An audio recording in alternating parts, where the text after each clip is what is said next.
The program content is the sole responsibility of the producer and does not necessarily reflect the views or policies of Oshkosh Media, the City of Oshkosh, or Time Warner Cable.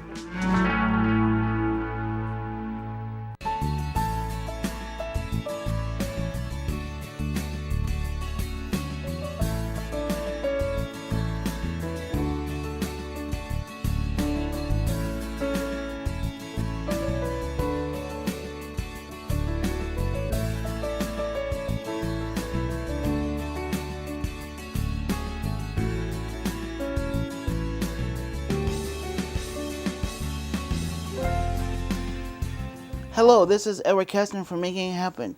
To my left here, I have Tony Sable. Thank you from WASA. Thank you for joining me, Tony. You're welcome, Ed. Thank you for having me. So, Tony, tell us a little bit about yourself, growing up, and if you want to share maybe a little bit about your disability or condition. Sure. I grew up in Eden, Wisconsin, 7 miles southeast of the Fond du Lac area, and grew up on a farm, always active. I did cross country and track in high school, and then when it came time for college, I went off to the University of Wisconsin-Whitewater. I received a little bit of an art scholarship there, so that's why I went there. And in 2007, January 21st, I was snow inner tubing with a couple of friends and went down the hill. So at the top of the hill, I was on my feet. The bottom of the hill, I was on a stretcher, and it ended up I fractured my C5, C4 spinal cord. So not the spinal cord, but the cervical vertebrae. So I became instant quadriplegic. Tony, at that moment, did you know something was wrong? Were you conscious? Yes, I was still conscious. I can recall everything up to they sent me to Fort Atkinson Hospital, and where I received a shot to kind of reduce the swelling in the neck area.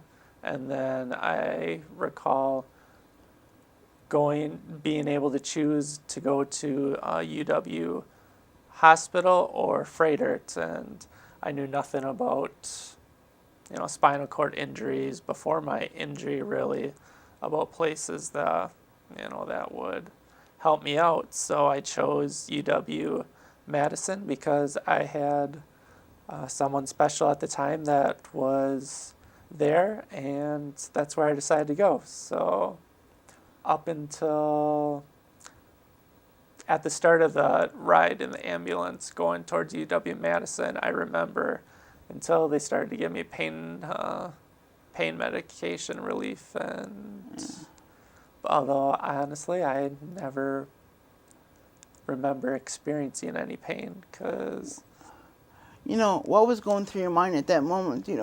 What was going through your mind as far as boy, what's going on here? What am I going through? Because you kind of have that thing, once in a while from injury. Right. So. Surprisingly, this was the first bone I ever broke. So I guess you go big or you go home, and I went all the way. Well, thank God you're still alive, right? Yeah. And so I guess I was a little, I wouldn't say I was, to be honest, I'm not exactly sure what was going through my thoughts, but honestly, I'm a big believer in my faith, and that you're kind of prepped for everything that happens. And being at Whitewater at that time, and it being one of the most accessible schools in the nation, and then I was playing intramural wheelchair basketball before my injury. I was volunteering at the Center for Students with Disabilities at Whitewater.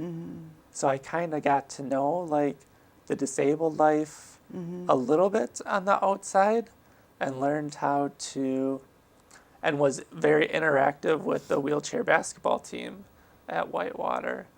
So in a way, I was surprisingly really prepped for Yeah. my injury, How not even knowing it. How has this changed your life? It's allowed me to travel a lot more Yeah. with playing adaptive sports. Before my injury, the farthest south I ever was Chicago, Yeah. and now I've been in tournaments in Jacksonville, and was supposed to go to a tournament in Dallas, but ended up having some skin issues, so wasn't able to go there. And it's also opened me up to so many different positive influences and people that I can,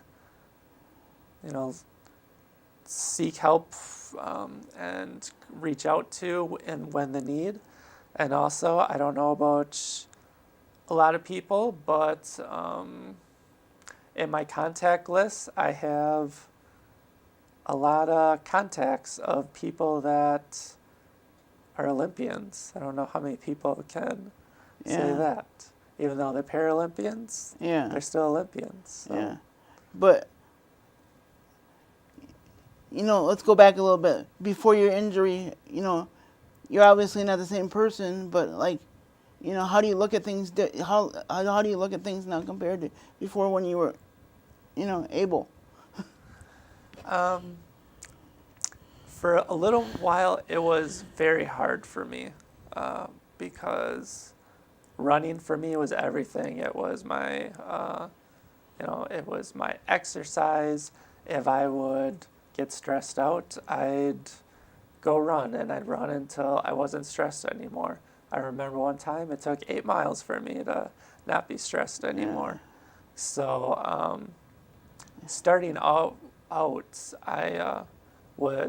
left the hospital in a power chair, and I'd say the rehab aspect of my recovery was among the hardest because at UW-Madison I was the only person that was in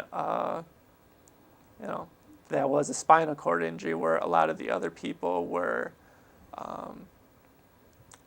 maybe had just had a stroke or like a hip replacement and were going into the rehab room, and by the time they're leaving, were walking up and down stairs. And the whole time I was in rehab, I was struggling just to try and being able to sit on the edge of the bed by myself.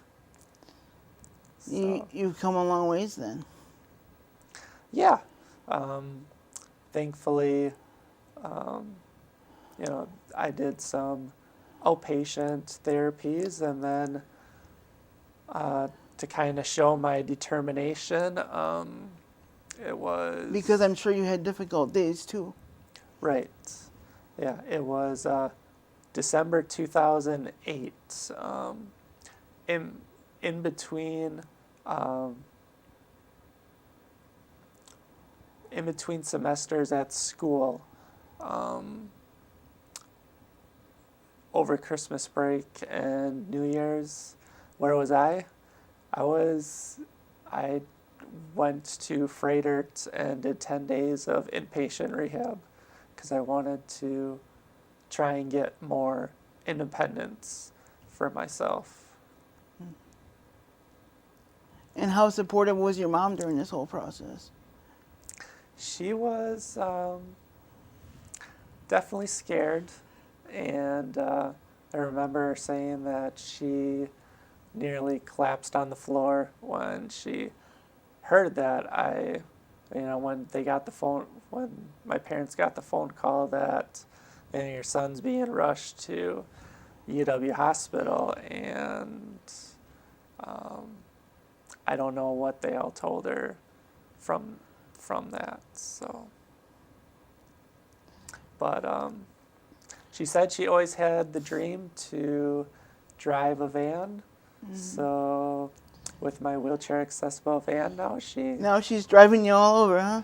yeah, and I'm sure it's a lot farther than she always said she liked to travel and that too. So Well, now she's getting her chance. yeah. And you've taken your running energy and you put it in how many different sports do you do?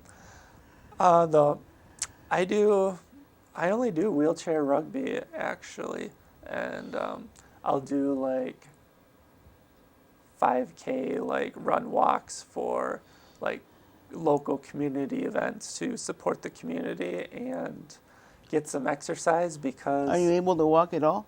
no, Okay. I am completely paralyzed from the nipple line down. Okay. So, and then I don't have any tricep function, so when I raise my arm up, I do the head badonk, Okay. and I can't lift it up, and then haven't moved a finger since 2007. It's just on my wrist and tenodesis. So, I guess the message is here: don't take life for granted because you never know when it's going to change. It could change in a heartbeat. right, and then I also can add to that be thankful for what you still have because, another half inch up, I'd probably be on a ventilator, needing be on like a sip and puff chair, about an inch down. I'd probably have full use of my arms and maybe like half an inch to the left or right, I could still be walking, running around. It's just, you never know. Yeah. How many different sports does WASA have? Wasa has a bunch of different sports. We have wheelchair basketball, and the wheelchair basketball has many different teams within it. We have an all-women's team, we have a mixed team, we have a varsity team, we have a children's team. So I think there's five, maybe 6 teams. Maybe 6. Yeah. And then we also have wheelchair lacrosse. Yeah. We have adaptive bowling. We have goalball for the visually impaired. Okay. We have wheelchair tennis. And we have wheelchair rugby, which I play and have some of the equipment here. And then we have You didn't happen to bring a rugby thing, did you? a rugby. Like a like a little rugby ball thing, or Well, we use a volleyball. use a volley? Okay. Yeah. So because those overinflated footballs, you never You never know. how they're going to land. So at least with a volleyball, we can control it, So control how it bounces, and it's a lot easier to do a wheel pickup with something that's completely round. I see you brought your rugby chair here, huh? Yes, this is my rugby chair. Very thankful for Eagle Sports that's who I got my chair through, and the Challenge Athletes Foundation. They gave me some of the monies to help purchase the rugby chair because for each sport, you basically, to be competitive, you kind of need your own chair for each one. Okay. So, and then because Do you have to have a specialized chair, or can I do it in my chair? you can do bowling in your chair, and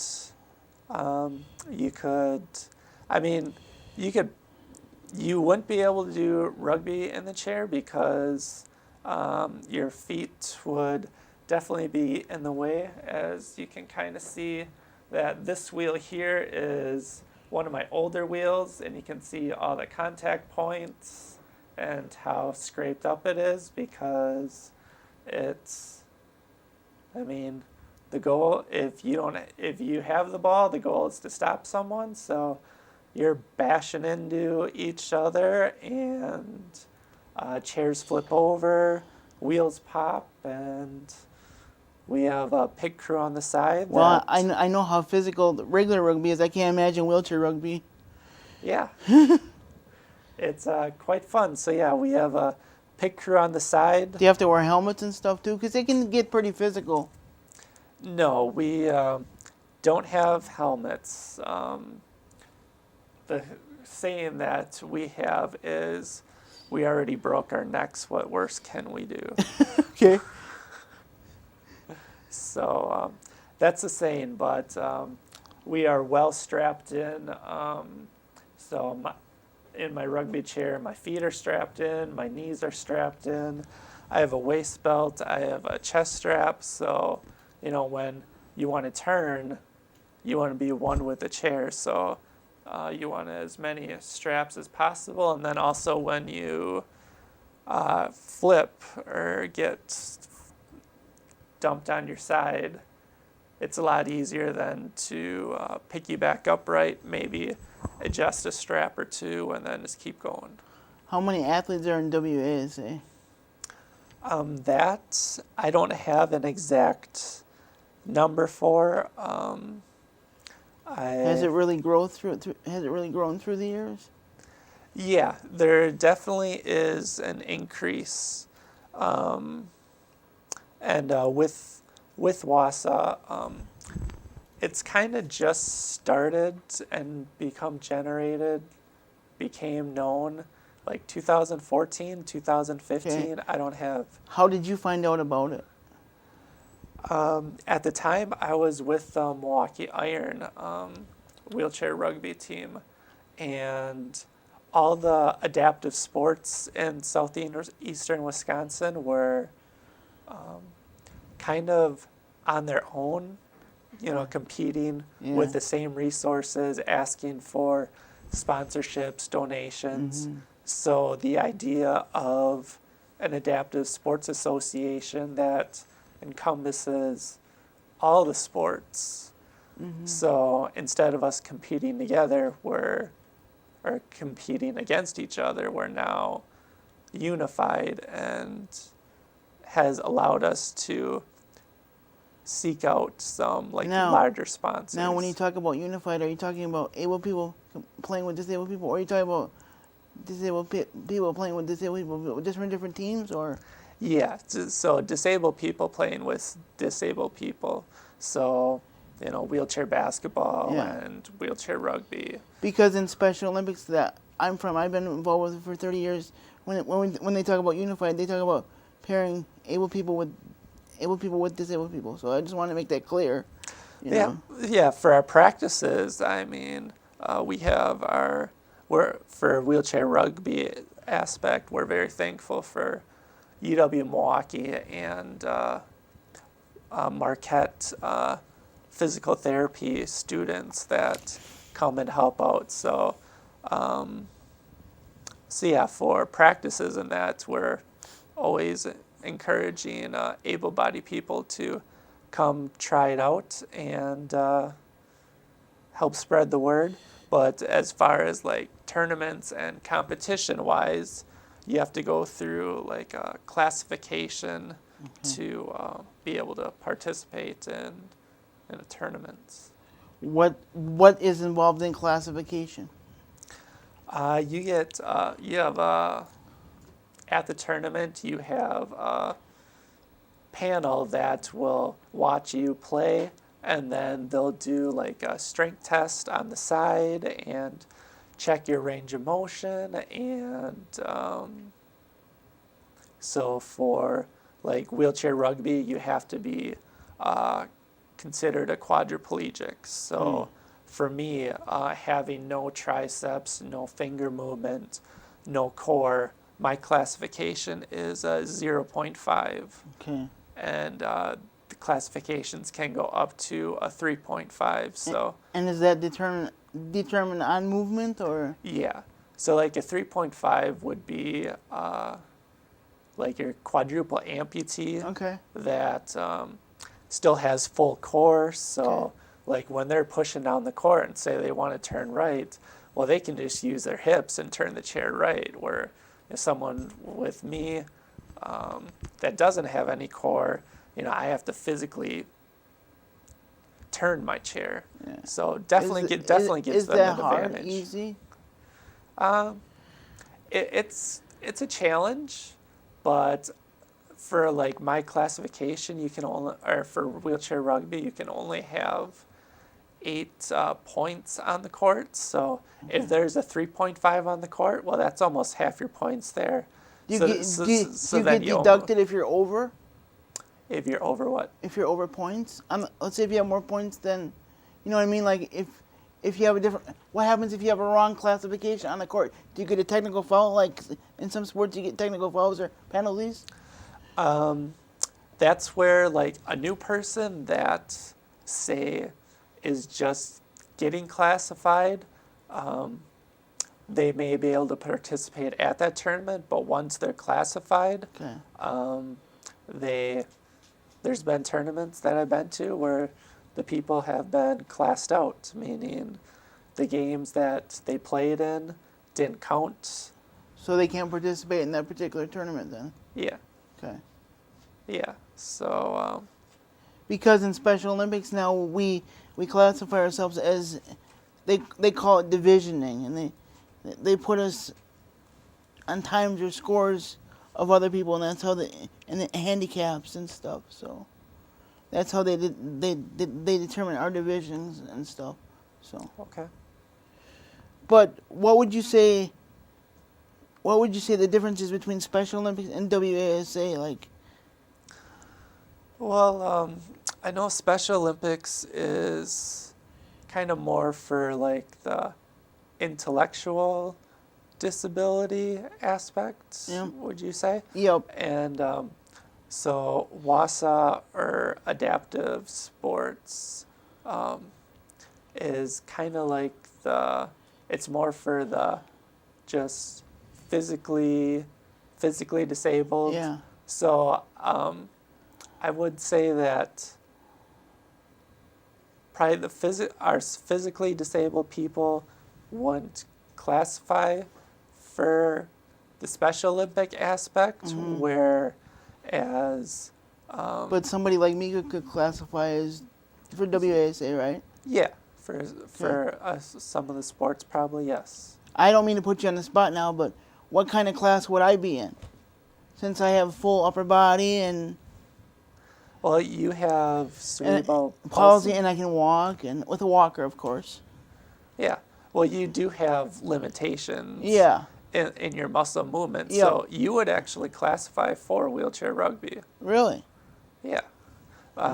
Wheelchair rugby athletes, we have people that have like your quadruple amputees, high spinal cord injuries, cerebral palsy, spina bifida. So you just have to have some type of limitation in your all 4 extremities. Okay. So like someone that's missing maybe a muscle in the shoulder and maybe like their thumbs don't work really well Yeah. would qualify. Yeah. Where would you be without WASA? I wouldn't be as healthy as I am. I know that because just And I guess how has it changed your attitude? You know. my attitude for disabled sports really it's kept me positive because I have a group of people that I practice with or traveling with. I have contacts for that I can reach out to if I'm having a rough day or being together with a bunch of people with similar disabilities. I've kind of learned how to be a little bit more independent in aspects that I wasn't aware of, and like inpatient or outpatient therapies, because you kind of got to kind of live and figure things out. And how have you found like accessibility when you go to tournaments and stuff? Are things pretty accessible? Um, Because I struggle with that. And one of the things I want to mention about this weekend is I went to the Howard. People know the Howard in town here. I went to the Howard and I wanted to go bowling with my friend Rachel, and they had a front door entrance, which is great with the ramp and everything. And I wanted to try out their new bowling alley, and I could not get down there because there was like 3 steps, and the manager was saying because it was a structural issue. So I was wondering if you run into any of that. yeah, that does happen. Traveling tournament-wise, a lot of the issues always seems to be the hotels, that the doors aren't. You're telling me something I don't know. The doors sometimes aren't wide enough for you in a wheelchair to even get into the bathroom. So thankfully we have leg bags. Yeah, I was in Tennessee this summer at a pageant, and I could barely fit through the hotel door. So do you ever have trouble with that? Yeah. Okay. Yep. So in our remaining minutes here, what do you think, if you had to send a message to Congress or the ADA, what would you say that needed to be updated, like as far as doorways, whatever? What would you say to them? One of the big challenges I see often is just like your community sidewalks. And so I challenge any board member or like area board member to seek out and try your local area, just pushing in a wheelchair, and let me know how accessible you think it really is. Especially with the winter weather and stuff. Oh yeah. And I would love to have any congressman on here, even Ron Johnson. I would love to get Ron Johnson on here and get his viewpoint on accessibility, because I would love to talk to him about accessibility and what it would take to make changes to the ADA, and because it not only affects my life, but it affects Tony's life, plus millions of disabled people across the country. So. And we have, with a short time left, we have a website, wasa.org. You can check out our calendar for all the events that we have. Oh yeah, and really quick, how do people get enrolled or contact with the organization? How much does it cost? It kind of depends on each sport. Has like their own costs aspects depending on how competitive you want to be. If you just want to like practice, or if you want to be competitive, because there's only like one team in each state, so a lot of it's travel and hotel fees. So it can be competitive, but like I said, on our website there's a link that says contact us. So just go to there and we'll be in touch. Well, thank you for joining me, Tony. Thank you again for having me, Ed. No problem. Again, this is Edward Castor for Making It Happen. If you have a show idea, email me at edwardcastor@yahoo.com. Thank you, Oshkosh.